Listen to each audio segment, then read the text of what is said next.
ঠিক 2020 কিংবা 2021 সালের কথা। তখন নর্মাল কিংবা ক্ল্যাশ স্কোয়াড ম্যাচে একটা জিনিস অনেকেই করত, প্রত্যেক রাউন্ডে 3 জন প্লেয়ার এলিমিনেট হয়ে যেত আর একজন প্লেয়ার বেঁচে থাকতো।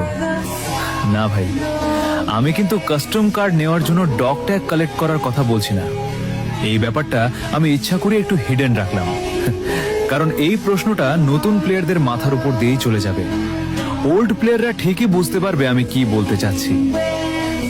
একটা রাউন্ড শুরু হতো, তারপর 3 জন টিমমেট জোনে গিয়ে এলিমিনেট হয়ে যেত আর একজন প্লেয়ার শেষ পর্যন্ত বেঁচে থাকতো।